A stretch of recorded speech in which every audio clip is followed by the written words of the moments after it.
কবি শুভ দাশগুপ্তের কবিতা বাবার চেয়ার।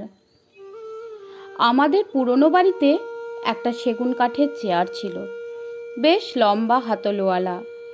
পিঠে ঠেস দেবার জায়গাটায় 4টে বড় পটি, বসার জায়গাটাও অনেক বড়। বাবা ওই চেয়ারটাতে বসতেন, বসে খবরের কাগজ পড়তেন, ডায়েরি লিখতেন, হিসেব লিখতেন। বন্ধুরা কেউ এলে ওই চেয়ারে বসে গল্প করতেন। ওই চেয়ারে সকাল বিকেল বাবা চা খেতেন। বর্ষার দিনে ওই চেয়ারে পা তুলে বসে মুড়ি তেলে ভাজাও খেতেন। নতুন ফ্ল্যাটে উঠে এসেছি এখন, তার কোনো ঘরেই চেয়ারটা ঠিকমতো রাখা যাচ্ছিল না। নতুন সব আসবাবের মধ্যে চেয়ারটা অসম্ভব বেমানান, কিন্তু বাবার মতোই বাবার ওই চেয়ারটাও আমার ভীষণ প্রিয়। ওটা ফেলে দেব বা বিক্রি করে দেব কোনোটাতেই ভাবতে পারি না। চেয়ারটা দেখলেই বাবার কথা মনে পড়ে। বাবা চেয়ারটায় বসে মহাভারত পড়তেন, গীতা পড়তেন, রবীন্দ্রনাথ পড়তেন।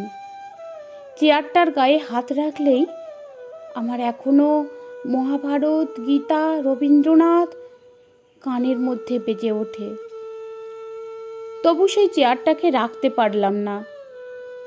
নতুন কেনা একটা স্টিলের আলমারি ঘরে ঢোকানোর সময় ধাক্কা লেগে চেয়ারটা ভেঙে গেল, একটা পা জখম হয়ে গেল।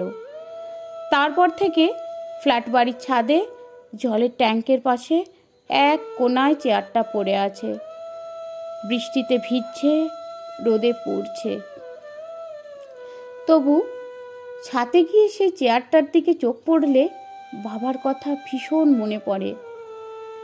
একদিন ভোর রাতে স্বপ্নে বাবাকে দেখলাম।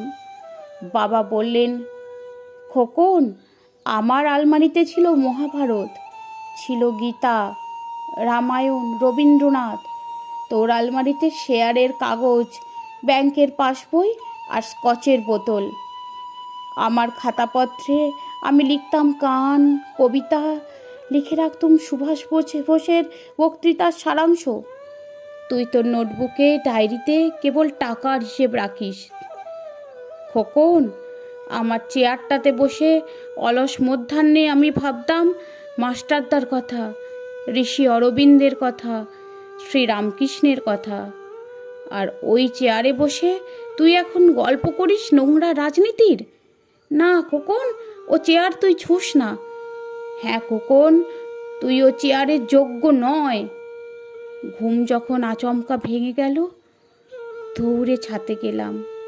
দেখলাম চেয়ারটা আপনিই ভেঙেছে, পড়ে আছে একলা ছাদে। নমস্কার।